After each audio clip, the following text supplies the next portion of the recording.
한 사람의 죽음이 많은 사람들에게 선한 영향력을 끼치는 경우가 있습니다. 예를 들면 고 윤창호 씨인데 그는 음주운전자가 모는 차에 치여서 목숨을 잃었습니다. 그러자 그의 친구들이 나서서 음주운전자의 처벌을 강화하는 윤창호법을 국회에 요구를 했고, 윤창호법이 지금 시행되어서 음주운전이 많이 줄고 또 사망자도 줄었다고 합니다. 1980년대 민주화운동이 한창 일어날 때 고 이한열 군과 고 박준철 군의 이 죽음이 우리나라의 민주화를 앞당겨서 더 많은 희생자를 막았습니다. 아무리 시위를 해도 안 되는 일이 한 사람의 죽음을 통해서 성취되는 경우가 있습니다. 그런데 예수님의 죽음은 앞에 예로 든 사람들의 죽음과 본질적으로 다릅니다. 그의 죽음은 우주적인 대사건이고 세상의 모든 것을 바꾸어 놓았고 사람들의 인생을 완전히 새롭게 했습니다. 성경에 보면 그 예수님을 만난 사람들이 나오는데 완전히 새 사람으로 변합니다.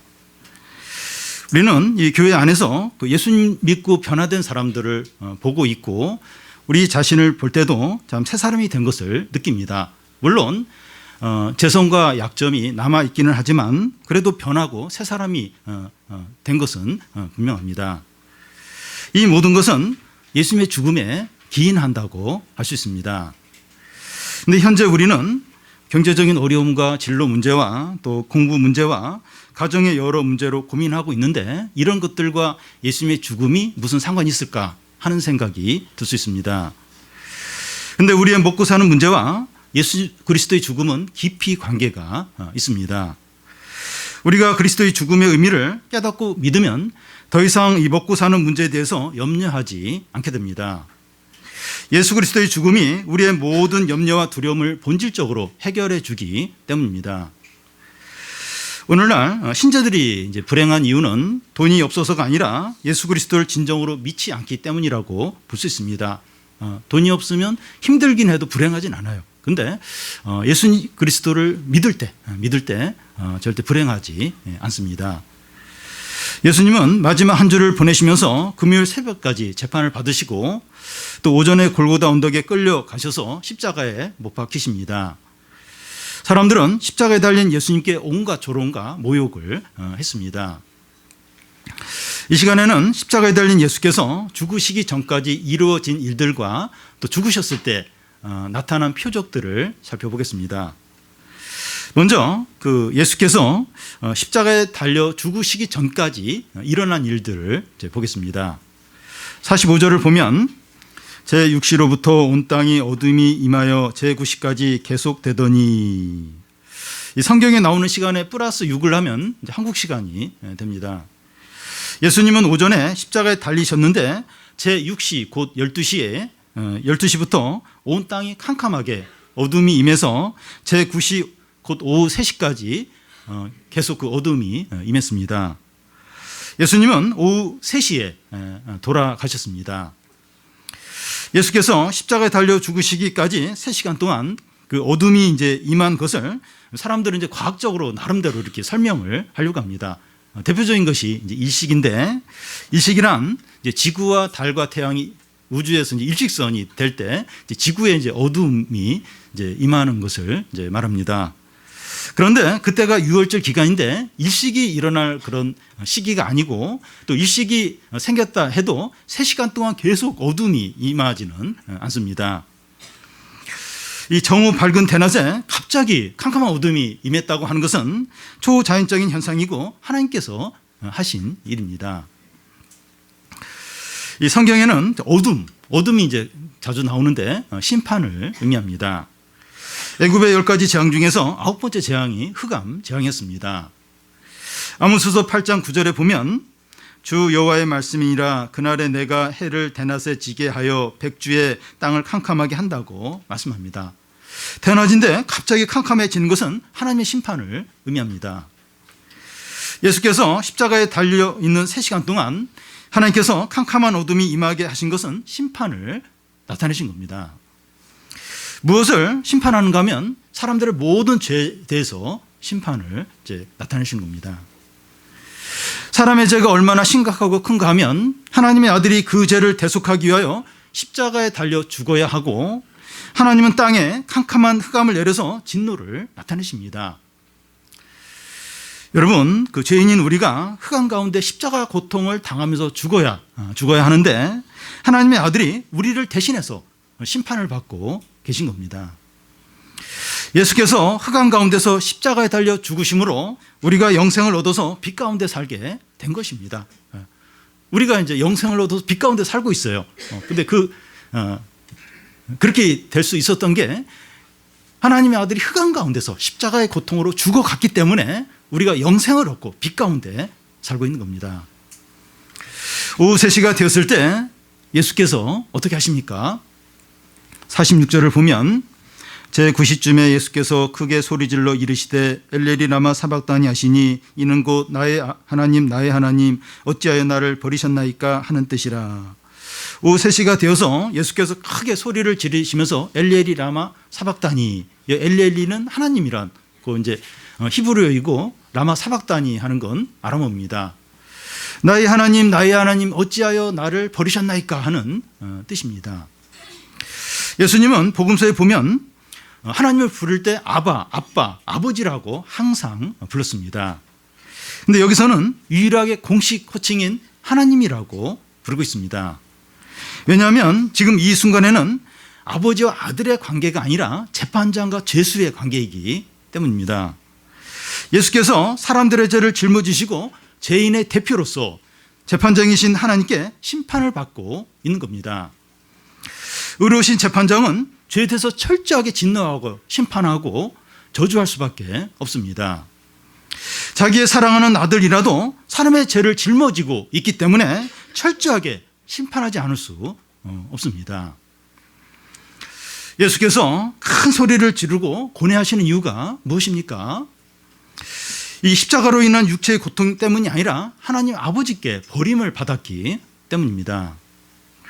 하나님의 아버지와 아들 사이는 한 번도 미워하거나 다투거나 싫어하신 적이 없고 두 분 사이는 바늘도 들어갈 수 없을 정도로 완전히 사랑하고 완전히 하나인 그런 관계입니다. 그런데 아들이 사람의 죄를 대속하기 위해서 아버지로부터 철저히 저주를 받고 심판을 받고 버림을 당하시는 겁니다. 예수님은 겟세마네 동산에서 3번에 걸쳐서 기도하시면서 이 잔을 마시겠다고 그 하나님께 버림을 받겠다고 버림을 받는 것을 받아들이셨습니다. 그런데 막상 아버지께 저주를 받고 심판을 받고 버림을 당하니까 이게 너무나 견디기 너무나 고통스럽고 너무나 참지 못하는 겁니다. 이미 3번에 걸쳐서 이 하나님께 버림 받겠다고 이 잔을 마시겠다고 이미 다 그렇게 기도를 했어요. 그걸 다 받아들이게 했어요. 근데 막상 하나님께 저주를 받고 심판을 받고 버림을 당하니까 못 견디는 것. 너무나 고통스러워 하는 겁니다. 그래서 크게 소리를 지르면서 엘레리 라마 사박다니 나의 하나님 어찌하여 나를 버리셨나이까 부르짖는 겁니다. 그러기로 했는데 막상 버림을 받으니까 너무나 견딜 수 없이 고통스러워 하시는 겁니다. 예수님의 이 외침은 그 다윗이 지은 시편 그 22편 1, 2절을 인용을 한 것인데요. 내 하나님이여 내 하나님이여 어찌 나를 버리셨나이까 어찌 나를 멀리하여 돕지 않으시며 내 신음소리를 듣지 않으십니까? 내가 낮에도 부르짖고 밤에도 부르짖는데 응답하지 않으십니다. 이것은 다윗의 고백인데 이 순간 십자가에 달린 예수님의 고백입니다. 신음을 하는데 밤낮 부르짖는데 왜 듣지 않으십니까? 왜 나를 버리십니까? 성도 여러분, 하나님이 우리를 위하여 예수님을 철저히 버리심으로 우리를 완전하게 구원하셨습니다. 우리에 대한 하나님의 사랑과 구원을 취소하려면 아들을 버리신 것도 취소해야 되는데 불가능해요. 불가능합니다. 그러니까 하나님께서 그 아들을 철저하게 심판하고 버리셨어요. 그러면서 우리를 사랑하고 구원했는데 우리에 대한 사랑과 구원을 취소하려면 아들을 버린 것도 다시 취소를 해야 돼요. 불가능합니다.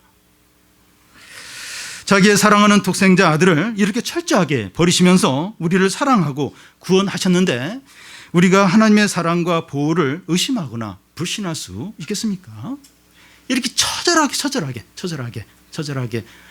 이렇게 심판하고 버리시면서 우리를 사랑하고 구원하셨는데 하나님의 사랑을 의심하거나 보호를 의심하거나 또 하나님의 어떤 채워주심을 이렇게 의심하고 그럴 수 있겠습니까? 이거보다도 확실한 참된 사랑이 있습니까? 누가 우리에게 이렇게까지 희생을 하면서 그런 존재가 있습니까? 누가 그렇게 했습니까? 부모님이나 누구 가족이나 친구나 애인이나 누가 이런 희생을 하면서 우리에게 사랑을 나타내는 존재가 있습니까? 그런데 우리가 그 하나님 사랑보다도 다른 걸 또 사랑하고 더 우선하고 거기에 다 마음을 빼앗기고 이게 자연스럽습니까? 이렇게 해도 되는 겁니까? 우리가 예수를 믿는다면 그렇게 처절하게 그 아들을 버리시면서 우리를 사랑하고 구원한 그 하나님을 믿는다면 우리가 하나님을 배신하고 그리고 욕심대로 살고 또 세상을 쫓아서 사는 게 그게 아무렇지도 않고 또 그걸 당연하게 여기면서 살 수가 있겠습니까? 예수께서 십자가 위에서 엘리엘이 라마 사박다니 하고 외치자 십자가 주변에 있는 사람들이 두 가지로 반응합니다. 47절에서 49절까지 한 절씩 교대를 읽겠습니다. 거기 섰던 자 중에 어떤 이들이 듣고 이르되 이 사람이 엘리야를 부른다 하고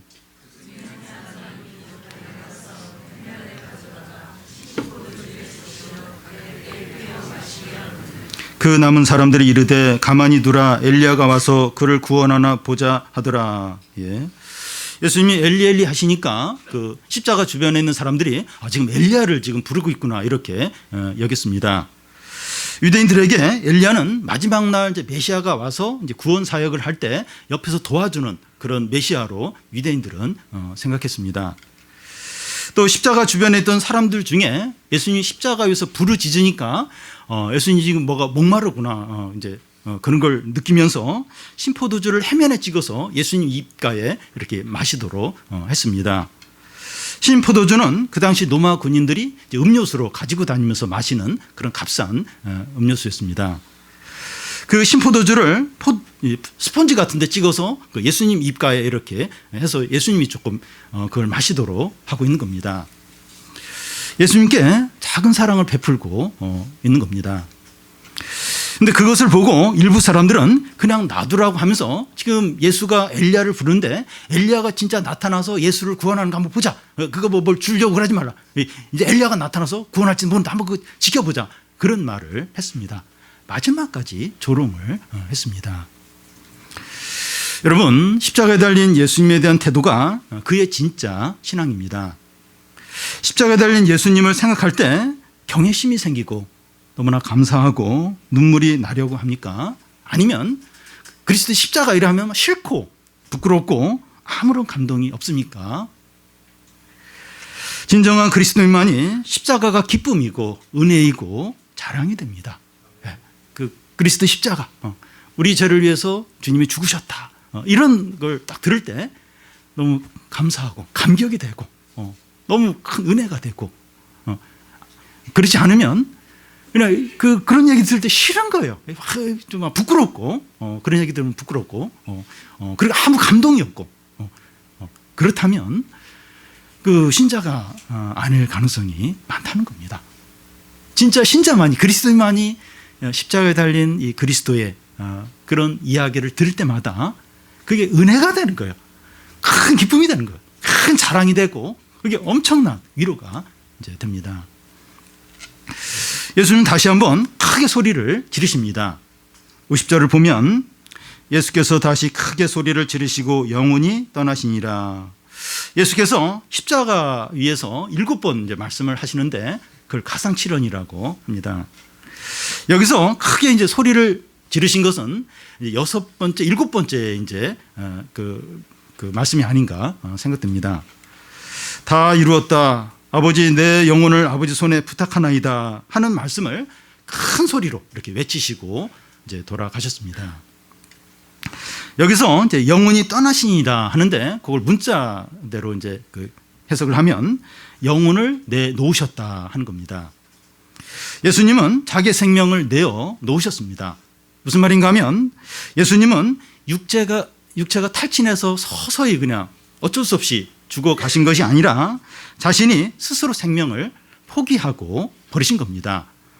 보통 사람이 십자가에 달리면 바로 안 죽어요. 뭐 3일 정도 달려있기도 하고 길면 일주일까지 가는데 예수님은 십자가에 달리고 3시간 만에 이제 죽으신 겁니다. 그러니까 스스로 생명을 버리신 겁니다. 요한복음 10장에서도 내가 목숨을 버리는 것은 다시 얻기 위함이라 내게서 빼앗는 자가 있는 것이 아니라 내가 스스로 버린다고 하셨습니다. 여러분, 예수께서 이 생명을 버리신 이유는 우리에게 생명을 주기 위해서입니다. 예수께서 죽지 않으면 우리에게 생명을 주실 수가 없기 때문입니다. 예수님이 죽으셔야만 우리에게 생명을 주실 수 있습니다. 그리고 예수님은 생명의 주이십니다. 생명을 버리기도 하고 생명을 다시 얻기도 하십니다. 그래서 예수님은 부활과 생명이십니다. 그래서 예수께서 말씀하시기를 나를 믿으면 죽어도 살고 살아도 믿으면 영원히 죽지 않는다고 하셨습니다. 요즘 사람들의 이제 주된 관심이 건강이나 운동이나 다이어트나 외모 이런 것들입니다. 운동하고 살 빼고 음식 조절을 잘하면 성인병에 걸리지 않고 건강하게 오래 살 수 있기 때문입니다. 그런데 아무리 운동하고 음식 조절을 잘해도 늙고 병들고 결국은 죽게 됩니다. 그러니까 그걸 조금 이제 이렇게 좀 이렇게 늦게 나타나도록 덜 나타나도록 할 뿐이지 결국은 이제 늙어요. 병들고 결국은 모두가 죽게 됩니다. 그런데 예수께서 우리에게 주시는 생명은 질병이나 노화나 이 죽음을 이기는 참되고 영원한 생명입니다. 하나님의 생명이고 영생이죠. 예, 주님이 주시는 생명은 하나님의 생명이에요. 육체적인 생명과 다른 하나님의 생명이고 영생을 주시는 겁니다. 우리는 아무리 노력을 해도 겉사람은 낡아요. 이 육체는 점점 이제 노화가 됩니다. 어느 때부터 이렇게 팔을 올리는데 아파요. 자를 때 막 어깨가 아프고 그렇습니다. 또 무릎에서 뿌듯뿌듯 소리가 나요. 매해마다 이 교회에 올라오는 게 힘들어요. 엘리베이터가 없나 이러면서. 그러니까 그리고 자꾸 몸이 한 곳이 한두 군데씩 계속 아파가고 이 겉사람은 낫습니다. 점점 노화가 되어 갑니다. 근데 하나님의 그 예수님의 생명은 우리의 속사람을 날로 새롭게 하고 건강하게 하고 행복하게 합니다. 여러분, 우리는 영생을 삽니다. 이 영생을 산다고 하는 게 이제 하나님의 능력과 하나님의 기쁨과 하나님의 사랑과 하나님의 지혜로 이제 사는 거죠. 우리는 이제 그러니까 이 영생은 우리가 죽은 후에 이제 영원히 사는, 물론 그것도 있지만 지금 여기서부터 이 하나님의 생명으로 사는 거예요. 영생으로 사는, 하나님의 능력과 사랑과 기쁨과 지혜로 이제 모든 것을 하면서 매일매일 이제 사는 겁니다. 그러니까 예수님이 죽음으로 우리에게 이 자신의 생명, 하나님의 생명을 주신 겁니다. 다음 크게 두 번째로 예수께서 돌아가셨을 때 나타난 표적들입니다. 4가지 정도를 생각할 수 있는데 첫 번째는 성소 휘장이 찢어진 겁니다. 51절 앞에 보면 이에 성소의 휘장이 위로부터 아래까지 찢어져 둘이 되고, 이 성소는 이 성전을 말하는데 성전은 성소와 지성소로 나뉘어지고 그 중간에 천으로 이제 그 나누어져 있습니다. 이 지성소에는 법궤가 있고 법궤 위에는 이 구룹천사가 있고 하나님이 그 구룹천사 그 안에 이제 앉아 계신다, 그렇게 믿었습니다. 대제사장은 1년에 한 번 자기 자신과 백성들의 죄를 속하기 위해서 짐승의 피를 가지고 지성소에 들어갑니다. 그런데 예수께서 십자가에 돌아가셨을 때 성소와 지성소를 맡고 있던 휘장이 위에서 아래로 찢어져서 들이댑니다. 사람들은 이제 휘장이 찢어진 거에 대해서 또 여러 가지 설명을 이제 하려고 하는데, 지진이 일어나가지고 찢어졌다, 또 사람이 그냥 밑에서 잡아 찢은 거다, 이제 이런 식으로 말합니다. 근데 사람이 잡아서 찢으면 아래에서 위로 찢어지죠.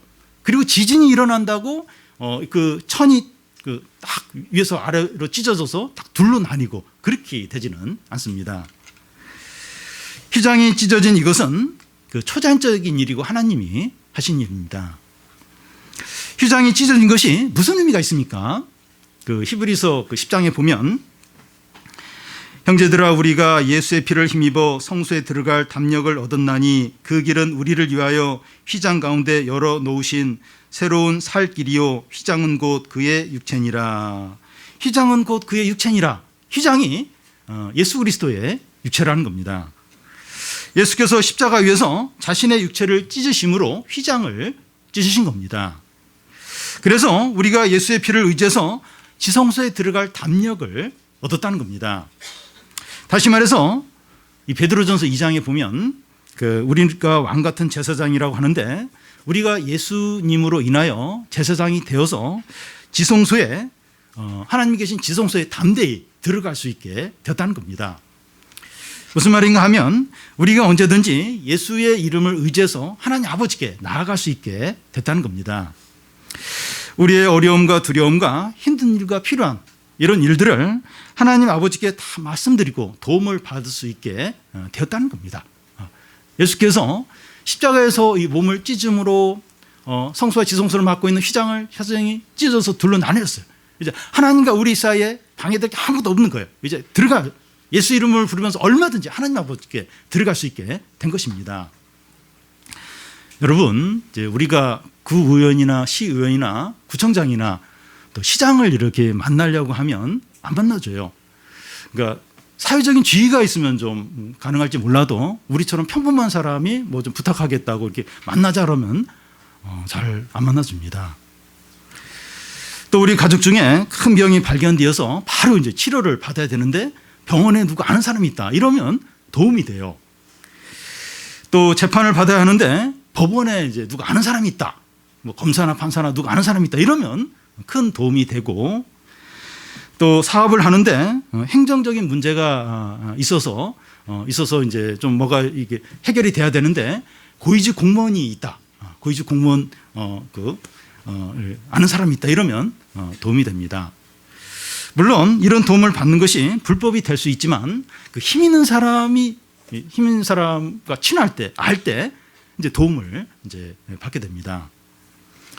그런데 하나님은 우주에서 제일 크시고 또 광대하시고 권세가 있으시고 가장 강하십니다. 근데 우리는 이분을 잘 알아요. 얼마든지 도움을 받을 수 있습니다. 우리는 언제든지 이 하나님을 자꾸 만나고 도움을 받을 수 있습니다. 이것이 얼마나 확실한가 하면 예수께서 십자가 위에서 자신의 몸을 찢으심으로 하나님과 우리 사이를 막고 있는 휘장을 찢어버렸어요. 완전히 찢어버렸습니다. 우리가 하나님을 찾지 않고 기도를 하지 않아서 그렇지 언제든지 하나님을 부르고 얼마든지 도움을 구할 수 있습니다. 우리가 이렇게 바로 주의 이름을 부르면서 하나님께 나아가기보다는 좀 자꾸 어떤 힘 있는 어떤 그런 사람을 자꾸 이제 생각해서 문제가 자꾸 이제 더 꼬이고 더 지체되는 것이지, 우리가 예수의 이름을 부르면서 하나님 앞에 나아가기만 하면 얼마든지 그래 언제든지 나아가서 도움을 받을 수 있습니다. 그러니까 믿지 않는 사람까지 모든 세상의 모든 걸 주님이 주관하세요. 그 주님께 우리의 어려움을, 우리의 두려움을 말씀드리고 맡길 때 그게 제일 확실해. 그게 제일 확실합니다. 구하라 그러면 얻을 것이요, 찾으라 그러면 찾을 것이요, 두드리라 그러면 열릴 것이라고 했습니다. 지금까지 너희가 아무것도 구하지 않았지만 이제 내 이름으로 구하면 다 이루리라, 다 주시겠다고, 아버지가 주신다고 말씀합니다. 두 번째 표적은 이제 지진이 일어난 겁니다. 그 51절 끝에 보면 땅이 진동하며 바위가 터지고, 몇 년 전에 포항에 지진이 일어나서 참 아파트나 건물에 금이 가고 파손이 되었는데 아직도 이제 주민들이 자기 집에 들어가지 못하고 이 보상을 아직 받지 못한 그런 상황입니다. 또 2년 전에 지진 때문에 수능이 한 주 연기된 적도 있었습니다. 그러면서 우리 사회도 지진에 대한 관심이 높아지면서 초중고 학교에서 지진 대피 훈련을 정기적으로 하고, 또 그 정부에서도 이제 지진 대피 과정을 이렇게 여러 번 계속해서 이렇게 알려주고 있습니다. 지진은 사람의 생명과 재산 피해와 직결되기 때문에 지진의 조짐이 보이거나 지진이 일어나면 모든 걸 중단하고 빨리 대피를 해야 됩니다. 성경이 보면 하나님이 인도하실 때 그곳에 지진이 일어나는 것을 볼 수 있습니다. 이 출애굽기에 보면 하나님이 시내산에 이제 임하시게 되는데 막 산이 흔들려요. 막 지진이 그곳에 일어났습니다. 또 사도행전에 보면 이 제자들과 또 막 성도들이 모여서 막 기도를 하는데 하나님이 그곳에 함께 하시면서 기도를 들으셨다는 증거로 그 집이 흔들려요. 지진이 일어납니다. 지진이 일어나서 그 집에 있는 사람이 다치고 그런 건 아니지만 집이 흔들려요. 그곳에 막 지진이 일어났습니다. 지진이 일어났을 때 아무렇지도 않게 일상생활을 하고 무관심한 것은 불가능합니다. 그런데 예수께서 십자가에 달려 죽으셨을 때 땅이 진동하고 바위가 터지는 지진이 일어났습니다. 이것이 무엇을 보여주는가 하면 예수님의 죽음은 너무나 크고 중대한 일이기 때문에 예수님의 죽음에 무관심하거나 조롱하거나 농담하면서 그냥 지나칠 수 없다는 겁니다. 모든 것을 중단하고 두려워하며 예수님의 죽음에 모든 관심을 집중해야 한다는 겁니다. 2000년 전 예수께서 십자가에 달리실 당시 시대나 오늘날이나 똑같습니다. 그 당시도 사람들이 먹고 사는데 바빴고 경기장에는 올림픽 경기 같은 그런 스포츠가 많았고 특히 그 전차 경주나 검투사 그런 건 굉장히 인기가 높았고 또 원형 극장에서는 연극이 정기적으로 공연이 되었고 조각이나 미술품들이 인기가 많았고 또 철학과 수학과 인문학 분야에서 뛰어난 업적들이 많이 나왔습니다. 오늘날처럼 복잡하고 사람들의 관심을 끄는 그런 것들이 많은 시대에 팔레스타인 유대 땅에 예수라는 한 청년의 죽음에 대해서 사람들은 관심이 없었습니다. 지금 오늘 마차 경기가 있는 날이고 오늘 검투사 경기가 있고 또 그 원형극장에서 또 오디세이 그 연극이 있는데 그런데 막 관심이 다 있는 거예요. 다. 노마가 또 어디를 정복해가지고 또 전리품을 얼마나 가져왔고 누가 또 그 전쟁에 참전했고 막 그런데 관심이 있는데 팔레스타인 유대 땅에 예수라는 한 청년이 사람들의 죄를 위해서 십자가에 죽었다. 근데 관심이 없어요. 아무런 관심이 없습니다. 근데 예수께서 죽으셨을 때 그곳에 지진이 일어나요.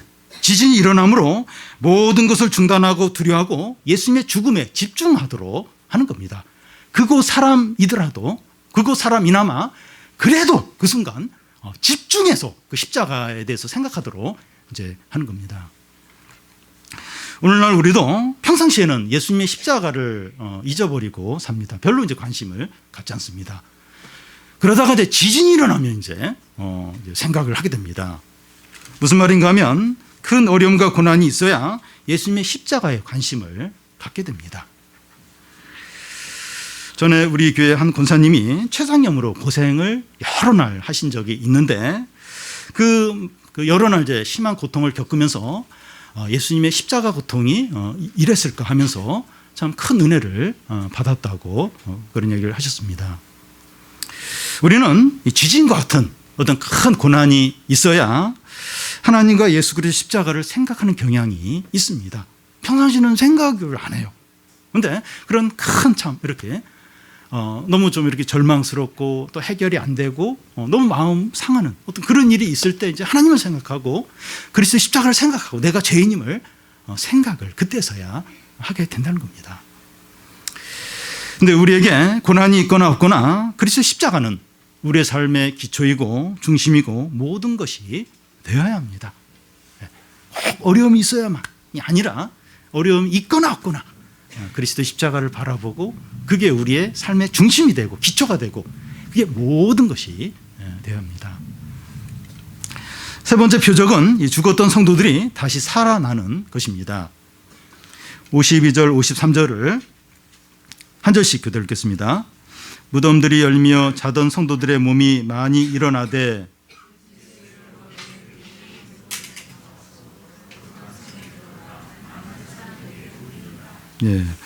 예수께서 죽으셨을 때 이미 죽어서 무덤에 있던 성도들이 많이 다시 살아나서 예수께서 부활하셨을 때 거룩한 성 곧 예루살렘 성 안으로 들어가서 많은 성도들에게 보여주었다는 겁니다. 그런데 이 사건에 대한 기록이 이곳에만 나오고 다른 곳에는 없어요. 그래서 이게 진짜 사실인가 하는 어떤 의문들이 신학자들 사이에 있습니다. 이 사건이 실제로 일어났는지 확신하려면 먼저 객관적인 사실을 먼저 생각해 봐야 합니다. 먼저 이 죽은 자가 살아날 수 있느냐 하는 겁니다. 근데 성경에 보면 예수께서 이 죽었던 나사로를 살렸고, 나인성 과부의 아들이 죽었는데 그의 아들을 살렸고, 또 회당장 야이로의 딸이 죽었을 때 다시 살리셨습니다. 그래서 하나님의 능력으로 죽은 자가 살아나는 것은 가능합니다. 그리고 여기서 이제 죽은 성도들이 다시 이제 살아났다고 하는데, 곧 있을 예수님의 부활을 증거를 하고, 더 나아가서 우리의 부활도 증거한다고 할 수 있습니다. 그러니까 예수님이 부활하기 전에 무덤에 있던 성도들이 막 이렇게 이제 났다고 하는데, 그게 이제 곧 있을 예수님의 부활을 이제 증거한다는 거예요. 그리고 우리의 부활까지 증거한다고 볼 수 있습니다. 그래서 예수께서 죽으셨을 때 무덤에 있던 성도들이 다시 일어나서 예루살렘 성 안으로 들어갔는지 사실 확인을 할 수가 없어요. 그렇지만 불가능한 일이 아니라는 거예요. 오히려 이런 일을 통해서 예수님의 부활을 증거하고, 예수님 부활이 진짜 있었다 하는 것을 증거하고, 더 나아가서 우리의 부활에 대해서 확신을 준다는 겁니다. 그때도 무덤에서 다시 살아난 성도들이 있는데 우리도 다시 살아난다, 다시 부활한다, 그런 확신을 갖게 해줍니다. 네 번째 표적은 백부장의 고백입니다. 우리 54절을 같이 한번 읽겠습니다. 백부장과 및 함께 예수를 지키던 자들이 지진과 그 일어난 일들을 보고 심히 두려워하여 이르되 이는 진실로 하나님의 아들이었도다 하더라. 이 노마 시대 백부장은 그 노마군인 100명을 이제 통솔하는 장교인데요. 전쟁을 할 때 이 백부장 중심으로 이렇게 전쟁이 이루어지고, 또 백부장 출신으로 언론이나 또 집정관으로 이렇게 되는 그런 경우가 많았습니다. 그래서 이 노마에서 이 백부장은 아주 명예로운 그런 장교입니다. 이 백부장은 몇몇 노마 군인들과 함께 예수님을 골고다까지 데려갔고, 또 십자가에 못 박고 예수께서 죽으시는 과정을 가까이서 다 지켜보았습니다. 예수님이 십자가에 달리셨을 때 3시간 동안 캄캄한 어둠이 임한 것도 보았고, 지진이 일어나서 또 바위가 터지는, 예수님이 돌아가셨을 때 그런 것도 다 지켜봤습니다. 그뿐만 아니라 일반 백성들과 종교 지도자들과 옆에 있는 강도까지 온갖 말로 예수님을 조롱하는 그걸 다 보았고, 또 예수께서 그들에게 반응하시는 것, 또 마지막으로 돌아가시는 이 모든 것을 가까이서 지켜봤습니다. 이 모든 것을 지켜본 백부장의 반응이 뭡니까? 심히 두려워하며 이 사람은 진실로 하나님의 아들이라고 말하는 겁니다. 조금 전까지 유대 백성들과 종교 지도자들과 옆에 달린 강도들은 온갖 말로 조롱했어요. 다 비웃었어요. 그걸 옆에서 다 봤습니다. 근데 백부장은 크게 두려워하는 거예요. 크게 두려워하면서 이분은 하나님의 아들이다, 이런 고백을 이제 하는 겁니다. 여러분, 이 백부장은 유대인이 아니에요. 그리고 하나님을 믿는 사람이 아닙니다. 이 전설에 의하면 이제 이렇게 그리스도인이 되었다고 하는데, 지금 이 당시 이 상황에서는 유대인도 아니고 하나님을 믿는 사람도 아닙니다. 그런데 옆에서 예수님의 모든 것을 지켜보면서 두려워하는 거예요. 두려워하면서 이분은 하나님의 아들이다, 이렇게 고백을 하는 겁니다. 백부장은 가까이서 예수님을 지켜보고 나서 이런 고백을 하지 않을 수 없었습니다. 근데 우리는 지금 예수님을 옆에서 직접 눈으로 보는 것이 아니고 지금 말씀을 통해서 듣고 있어요. 근데 말씀을 통해서 듣고 있지만, 또 말씀으로 읽어서 이걸 이제 알고 있지만 생생하게 이게 느껴집니다. 여러분, 어떤 소설을 우리가 읽을 때 그 소설을 읽으면서 그 어떤 장면들이 상상이 되고 생생하게 느껴지는 경우가 많이 있습니다. 그 소설을 영화로 만들었을 때 오히려 그 영화가 좀 실망스럽게 느껴질 정도로 읽는 걸 통해서 얼마든지 생생하게 그걸 느낄 수 있어요. 우리도 십자가에 달린 예수님을 직접 보지 않았지만 이 성경 말씀을 읽고 들으면서 그걸 생생하게 그것을 느낄 수 있습니다. 우리는 어느 쪽입니까? 유대 백성과 종교 지도자들과 강도 쪽입니까? 아니면 백부장 쪽입니까? 마음의 두려움과 경외감으로 예수님을 진정 하나님의 아들이라고 고백합니까? 우리는 어느 쪽입니까? 예수님을 실제 눈으로 보지 않았지만 이 성경 말씀을 통해서 들으면서 읽으면서 지금 보고 있어요. 예수님 우리 앞에서 십자가에 달려 죽으십니다. 외치십니다. 엘리엘이 나면 사박다니 하면서 죽어가세요. 근데 우리 입장은 어느 입장입니까? 유대 백성과 종교 지도자들과 옆에 달린 한 강도, 왜 그런 입장입니까? 아니면 백부장입니까? 두려워하면서 경외하면서 이분은 하나님의 아들이다 이렇게 고백합니까? 이 고백이 너무나 중요합니다. 어떤 남자와 여자가 있는데 남자가 이제 여자에게 아무리 잘해주고 좋은 선물을 사준다고 해서 결혼이 되지 않습니다. 남자가 여자에게 내가 당신을 사랑합니다. 결혼해 주세요. 이렇게 해야 이제 결혼이 성립됩니다. 그와 같이 우리가 예수님은 진실로 하나님의 아들이십니다. 이런 고백을 해야 됩니다. 이게 이제 중요해요. 이런 고백을 하느냐 안 하느냐. 이 고백을 하는 게 너무나도 중요합니다. 이 프로포즈를 할 때 이 사랑을 고백하는 것이 결정적인 것처럼 이런 고백이 결정적입니다. 사랑을 고백하면 서로에게 속하게 되는 것처럼 이런 고백을 할 때 예수님은 나의 주인과 나의 구원자와 나의 모든 것이 되고 예수님과 함께 연합이 되고 하나로 결속이 되게 됩니다. 그러니까 이런 고백이 그냥 입으로 끝나는 게 아니에요. 딱 나의 구원자고 나의 모든 것이라는 고백이고 그리고 생명으로 연합이 돼요. 그리고 하나로 결속이 되게 됩니다. 우리는 이 시간 예수께서 우리 눈앞에 십자가에 달리고 죽으신 것을 말씀을 통해서 보고 있습니다. 어떻게 해야 합니까? 두려움과 경외심과 감사와 감격으로 예수님은 진실로 하나님의 아들이십니다. 나의 모든 것입니다. 나의 구원자십니다. 이렇게 고백하시기를 바랍니다. 이렇게 고백하는 사람이 진정으로 복돼요. 진정으로 복됩니다.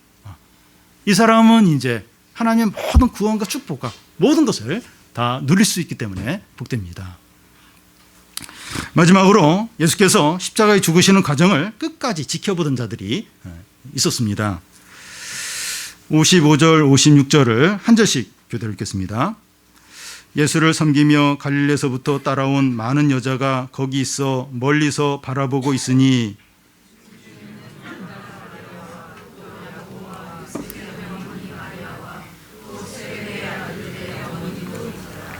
여기 나오는 여인들은 갈릴리에서부터 예수님의 일행을 이제 이렇게 물질적으로 또 음식으로 섬겼던 자들입니다. 그들은 예수께서 골고다 언덕에 끌려가는 과정부터 또 십자가에 달려 돌아가시는 모든 과정을 가까이서 지켜봤습니다. 성경에 보면 멀리 서서 지켜봤다고 했는데 처음에는 그랬는데 좀 있다가 이제 가까이서 이 모든 것을 지켜보게 됩니다. 이 여인들은 그동안 이제 그때 그 여인들은 그렇게 지켜보고 있었는데 그때 제자들은 요한 외에는 아무도 없고 다 도망친 상태였습니다. 이 여인들은 그동안 예수님과 제자들을 섬기는 그런 귀한 일을 했는데 가장 귀한 일은 예수께서 십자가에 지시는 모든 과정을 지켜보고 그것을 나중에 제자들에게 알려준 일입니다. 사복음서에 예수께서 십자가에 달리는 과정들이 자세히 나와 있는데 이게 어떻게 가능했는가 하면 이 여인들이 자기가 본 것들을 제자들에게 다 알려주었기 때문입니다. 또한 이 여인들은 예수님이 죽은 시 이틀 후에 무덤에 이제 무덤에 가게 되는데 예수께서 부활하신 것을 처음 보고 그 사실을 제자들에게 알려주게 됩니다. 예수님 갑자기 돌아가셔가지고 이제 기름을 못 발라줬다. 시신에 이제 기름을 발라주겠다고 무덤에 가서 예수님이 부활하신 것을 처음으로 제일 먼저 막달라 마리아가 제일 처음으로 이제 부활한 예수님을 보게 됩니다. 그래서 그들이 행한 가장 위대한 일은 예수님의 십자가 죽음과 부활을 사람들에게 증거하는, 알려주는, 그게 그들이 한 가장 위대한 큰 일이었습니다. 그들의 증거를 통해서 우리들뿐만 아니라 수많은 사람들이 예수를 믿고 구원을 받았고 앞으로도 수많은 사람들이 구원을 이제 받을 겁니다. 그래서 사람이 할 수 있는 가장 크고 위대한 일은 예수님을 증거하는 겁니다. 여인들이 우리에게 증거해 주었고 우리는 또 다른 사람에게 증거를 해 주어야 됩니다.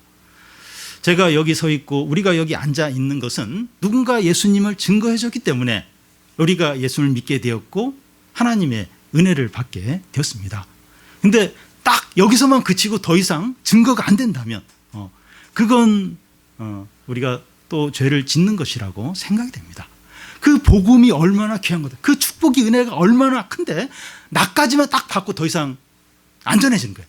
이게 그래서 나를 통해서 어느 누구도 구원을 받을 수 없다면 이건 너무 큰 죄가 아닌가 생각이 됩니다. 나도 누가 희생하면서 복음을 증거해서 예수님을 증거해서 이렇게 믿게 되고 구원을 받게 됐는데 나는 더 이상 아무에게도 증거를 안 하는 거예요. 아무도. 나만 딱 알고 이 모든 복과 축복이 나에게서 딱 중단되도록 한다면, 그래서 우리 주위에 있는 사람들이 지옥에 간다면, 영원한 심판을 받게 된다면 이게 결코 작은 죄일까? 이게 작은 죄일까? 큰 죄가 될 수 있다는 겁니다. 우리의 인생 가운데 가장 가치 있는 일은 우리가 예수님을 증거해서 한 영혼이라도 주님께 돌아오고 구원을 받는 것입니다. 근데 예수님을 증거하는 게 쉽지가 않아요. 쉬우면 이제 이렇게 막 할 수 있겠는데 쉽지가 않습니다. 왜냐하면 세상이 나사렛 예수의 이름과 십자가를 조롱해요. 비웃기 때문입니다. 더욱 우리 사회 언론은 교회와 목회자에 대한 비리가 드러나면 너무나 좋아하면서 크게 보도를 합니다. 이 천주교나 불교보다도 특히 개신교, 우리 문제가 있으면 그걸 막 굉장히 큰 사건처럼 이렇게 다루면서 교회가 이러면 되냐 이렇게 합니다. 이런 뉴스를 접할 때마다 우리는 위축이 돼요. 그리고 이 복음을 증거하는 걸 포기를 이제 하게 됩니다. 그러니까 예수님 믿는 걸 이렇게 드러내기도 힘들고 또 예수님 믿으라고 얘기하는 거 더더욱 이제 어렵게 이제 느껴집니다. 그런데 비리와 불법을 저지른 교회나 목회자나 교인들은 가짜예요. 짝퉁입니다. 물론 이제 그랬다가 회개해서 다시 이렇게 할 수는 있지만 그냥 무늬만 신자고 무늬만 교회고 무늬만 이제 목회자였던 겁니다. 이런 것들은 기독교와 전혀 상관이 없습니다. 기독교 이름을 가지고 있고 막 그래도 기독교와 상관이 없습니다. 여러분, 이 짝퉁은 싸구려에서 나오는 게 아니라 명품에서 나옵니다. 짝퉁은 이 고급 브랜드와 고가 명품을 모방한 거죠. 그 명품은 아닌데 모방한 가짜가 짝퉁입니다. 여러분, 짝퉁이 있다고 고가 브랜드 어떤 명품들 싫어합니까? 아니죠. 짝퉁 잘 구별해서 어떻게 해서는 명품을 구하려고 더더욱 거기에 이 진품에 관심을 갖게 되죠. 더 명품은 귀하게 이제 여겨지죠. 기독교는 최고의 명품이기 때문에 자꾸 짝퉁이 나옵니다. 왜 가짜 교회, 가짜 목회자, 가짜 신자들 왜 이렇게 많은가?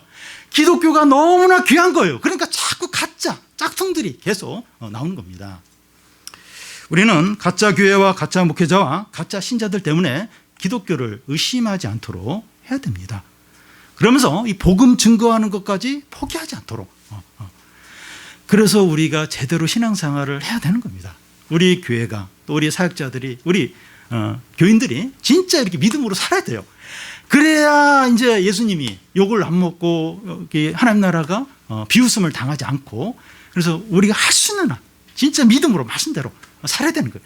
그래서 복음이 이런 거다. 기독교가 이런 거다. 하나님의 사랑이 이런 거다 하는 것을 실제로 보여주면서 이걸 증거를 해야 됩니다. 그래서 이게 이렇게 막 비난을 많이 하니까 그냥 위축이 되어서 그냥 예수님 믿는 것도 자꾸 숨기고 또 그 증거도 하지 않고 이러면 진짜 이게 진짜 거기에 그냥 빠져버리는 거죠. 우리가 귀하기 때문에 이게 참되기 때문에 자꾸 이 가짜가 나오는데 이 진짜를 보여줘야 된다. 그리고 이 진짜를 전해야 된다. 그렇게 해야 되죠. 성도 여러분, 하나님은 우리를 구원하기 위하여 아들을 철저히 버리셨고 예수님은 우리에게 생명을 주기 위하여 스스로 목숨을 버리셨고 예수님께서는 십자가에서 자기 육체를 찢음으로 하나님께 나아가는 그런 길을 활짝 열어 놓으셨습니다. 우리는 예수께서 십자가에 달리신 모든 과정을 보면서 백부장이 고백한 것처럼 예수님은 하나님의 아들이시고 구원자시고 나의 모든 것이라고 고백을 하시기를 바랍니다. 그리고 여인들이 한 것처럼 때를 얻든지 못 얻든지 나사렛 예수의 이름과 복음을 증거해서 한 영혼이라도, 할 수 있으면 더 많은 영혼이라도 영혼들이 주께 돌아오도록 그렇게 사용되는 성도들이 되시기를 바랍니다.